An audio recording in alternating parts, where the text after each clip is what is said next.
BBC Urdu کے programme سیربین میں وقفے کے بعد ایک بار پھر خوش آمدید۔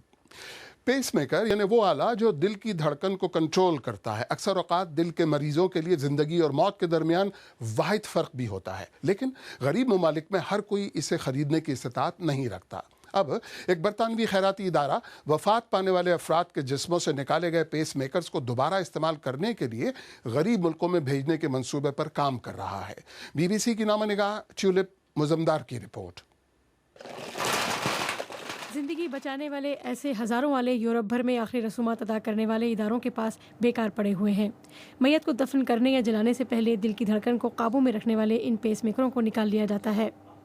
یورپی اتحاد کے قوانین کے تحت یورپ میں ان کو صرف ایک مرتبہ استعمال کیا جا سکتا ہے۔ برطانیہ کے خیراتی ادارے پیس فار لائف کے مطابق یہ چیز ان آلات کا زیاں ہے۔ پیس فار لائف یورپ کے باہر ترقی پذیر ملکوں میں غریب مریضوں میں دوبارہ استعمال کے لیے یہ آلات جمع کر رہی ہے۔ ہم مرنے والے کے ورثاء سے ان آلات کو عطیہ کرنے کی اجازت لیتے ہیں، پھر انہیں ٹیسٹ کیا جاتا ہے کہ بیٹری 70% سے زیادہ طاقتور ہے کہ نہیں اور پیس میکر دوبارہ استعمال ہو سکتا ہے یا نہیں، جس کے بعد ان کی صفائی کر کے انہیں مریضوں میں لگانے کے لیے بھیج دیا جاتا ہے۔ یہ انڈیا کا معاشی تجارتی مرکز ممبئی ہے، لیکن اس شہر کے لاکھوں غریبوں کی طرح انڈیا کے طول عرض میں بنیادی صحت کی سہولیات دسیوں لاکھ لوگوں کی پہنچ سے باہر ہیں۔ انڈیا کی 1/3 آبادی خط غربت سے نیچے رہتی ہے۔ اس طرح کی جھوپڑ پٹیوں میں رہنے والے یومیہ $1 کماتے ہیں۔ ایک پیس میکر کی قیمت $4000 تک ہوتی ہے، لہذا ضرورت پڑنے پر ایسی جگہوں پر رہنے والے بہت سے لوگوں کے لیے اتنی بڑی رقم خرچ کرنے کا سوال ہی پیدا نہیں ہوتا۔ ممبئی کے پاس ایک ایسے ہی مریض گنپت جادو رہتے ہیں جنہیں یہ استعمال شدہ پیس میکر لگایا گیا ہے۔ ان کو دل کی دھڑکن کی سست پڑ جانے کی شکایت رہتی تھی جو جان لیوا بھی ہو سکتی تھی، لیکن گنپت جادو کو امریکہ سے عطیہ کیا گیا پیس میکر حال ہی میں لگایا گیا ہے۔ انہوں نے کہا کہ انہیں اس سے کوئی فرق نہیں پڑتا کہ ان سے پہلے یہ پیس میکر کس کو لگا ہوا تھا، وہ تو یہ جانتے ہیں کہ اس سے ان کی زندگی بچ گئی ہے اور وہ شکر گزار ہیں۔ پیس میکر یہ ورڈ بھی ہم لوگ کو معلوم نہیں تھا، خالی ایک مشین رہتا ہے وہ دل میں لگاتے ہیں اور زندہ رہتا ہے آدمی، اتنا ہی معلوم اور کچھ نہیں معلوم تھا۔ ابھی وہ کس کا ہے وہ کسی سے نہیں لینے کا، خالی ہم لوگ کے میرے پتا جی زندہ ہے۔ ماہر امراض قلب ڈاکٹر یش لوکھنڈوالا نے گنپت کے پیس میکر لگایا تھا۔ وہ عالمی ادارہ صحت سے چاہتے ہیں کہ وہ ان پیس میکروں کو دوبارہ استعمال کی اجازت دے۔ بڑا افسوس ہوتا ہے کیونکہ اس طرح وہ دوسرے بہت سے لوگوں کی زندگی بچا سکتے ہیں، لیکن یہ قیمتی چیز آپ ردی کی ٹوکری میں ڈال رہے ہیں۔ عالمی ادارہ صحت اس معاملے پر اس مہینے کے آخر میں منعقد ہونے والی کانفرنس میں غور کرے گا، لیکن کم از کم گنپت کو اس استعمال شدہ پیس میکر کی بدولت اپنے گھر والوں کے ساتھ مزید وقت گزارنے کی مہلت مل گئی ہے۔ بابا بولا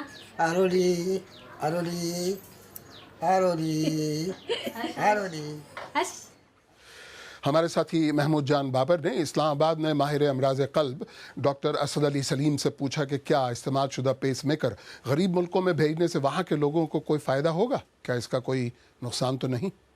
دیکھیں، پیس میکر جو ہے وہ ایک ایکسپینسو ڈیوائس ہے، 1.5 لاکھ تک اس کی پرائس ہے، اور یہ انسان کی ہارٹ بیٹ کو مینٹین کرنے کے لیے بہت ہی ضروری چیز ہوتی ہے ان لوگوں میں جن کی ہارٹ بیٹ کم ہو جائے یا ختم ہو جائے۔ انفیکٹ یہ ایک لائف سیونگ ڈیوائس ہے، اس سے انسان کی جان بچتی ہے۔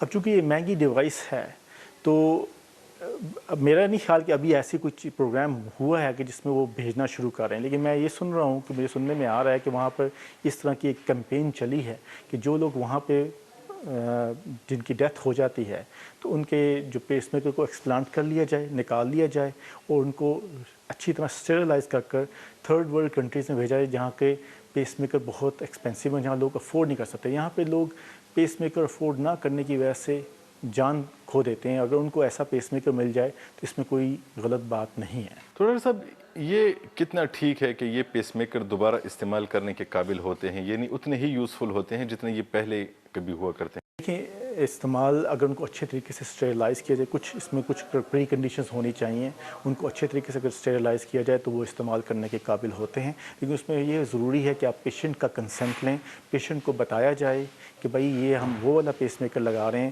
جو کہ وہاں سے باہر سے آیا اور ری اسٹیرلائز ہوا ہے، لیکن یہ استعمال کے قابل ہوتا ہے۔ اچھی طرح اگر اسٹیرلائزیشن ہو تو اس میں کوئی ایسی پرابلم انشاءاللہ ایسی بات ہونے کی چانسز بہت ہی کم ہوتے ہیں۔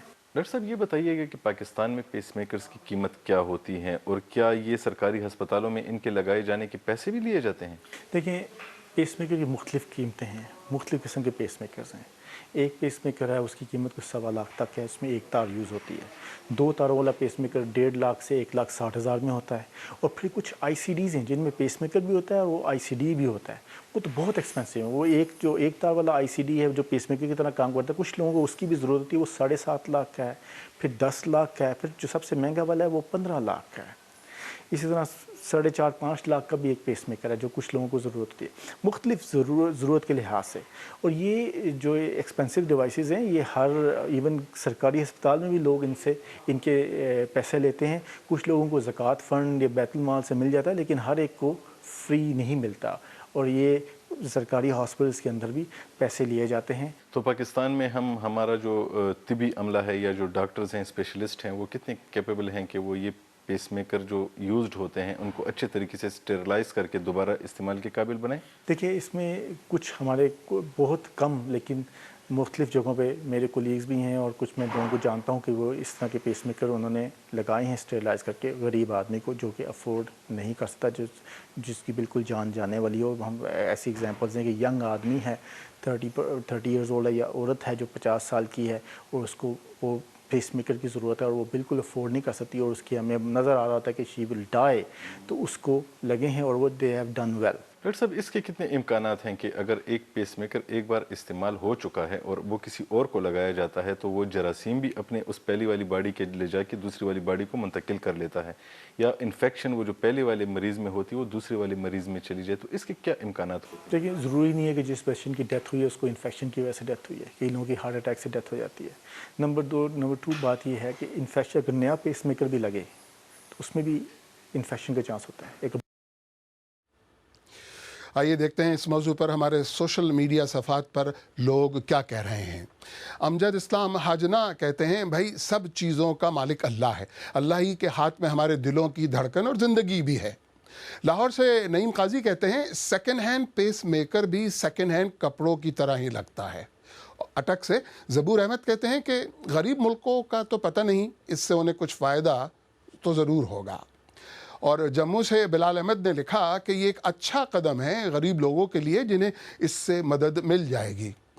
نظام خان کاکڑ کہتے ہیں پاکستانی 2 وقت کی روٹی کے لیے ترستے ہیں، کیا خاک فائدہ ملے گا؟ انڈیا کی فلمی صنعت بالی ووڈ میں غیر ملکی اداکاروں کی مانگ بڑھ رہی ہے اور دنیا کی سب سے بڑی فلمی صنعت میں قسمت آزمانے کے لیے بڑی تعداد میں غیر ملکی اداکاریں ممبئی کا رخ کر رہی ہیں.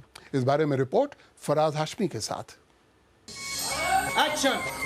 ممبئی کا نیا ٹی وی ڈرامہ فرنگی بہو. اس ڈرامے میں ایک روایتی انڈین گھرانے کو غیر ملکی بہو سے نبھا کرنا پڑتا ہے. ڈچ اداکارہ سپورا اینڈزویلا کے لیے ایک بڑا موقع ہے. اس طرح کے کردار ملنا بہت مشکل ہوتا ہے.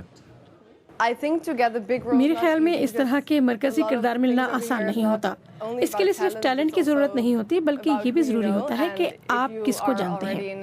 اگر آپ کسی امیر گھرانے سے ہوں تو یہ بہت آسان ہو جاتا ہے. سپورا ڈانس سیکھنے کے لیے ممبئی آئی تھی، پھر انہوں نے ماڈلنگ شروع کی اور اداکاری میں آ گئیں. وہ یہ مانتی ہیں کہ وہ بہت خوش نصیب رہی ہیں. برطانیہ سے تعلق رکھنے والی فنکارائیں ڈانس کی ریہرسل کر رہی ہیں. غیر ملکی ڈانسروں کی یہاں بہت مانگ ہے. فلم ڈائریکٹروں کا خیال ہے کہ یہ بہت دل پذیر ہوتی ہیں. کام کے اوقات لمبے ہو سکتے ہیں لیکن یہ ان کے لیے کوئی مسئلہ نہیں ہے. میرے خیال میں بالی ووڈ کے بارے میں لوگوں کی سوچ یہ ہے کہ یہاں صرف ہاتھ اور جسم ہلانا ہوتے ہیں، لیکن وہ یہ نہیں جانتے کہ اس کے لیے کتنی محنت اور کتنا پسینہ بہانا پڑتا ہے. ممبئی کے مضافات میں ایک کاسٹنگ ایجنسی میں نئے اداکاروں کا تانتا بندھا رہتا ہے. یہاں دنیا کی سب سے مصروف فلمی صنعت کے لیے ان کے آڈیشنز لیے جاتے ہیں. ماضی میں کاسٹنگ ایجنسیاں غیر ملکی اداکاروں کو صرف چھوٹے چھوٹے کرداروں کے لیے رکھتے تھے، لیکن اب بدلتے ہوئے وقت کے ساتھ نئے مواقع پیدا ہو رہے ہیں. میرا مسئلہ یہ ہے کہ بہت کم غیر ملکی اداکار ملتے ہیں. آپ ایک ہی اداکار کو ہر فلم میں نہیں لے سکتے، اس طرح آپ بور ہو جائیں گے. بہت سے اداکار جو یہاں شہرت اور پیسے کی تلاش میں آتے ہیں انہیں شدید مقابلے کا سامنا کرنا پڑتا ہے اور چند ہی کوئی مقام بنا پاتے ہیں. لیکن بہت سے بالی ووڈ کے اداکاروں کے لیے ضروری نہیں کہ وہ کسی مقام پر پہنچیں. یہاں کا تجربہ بھی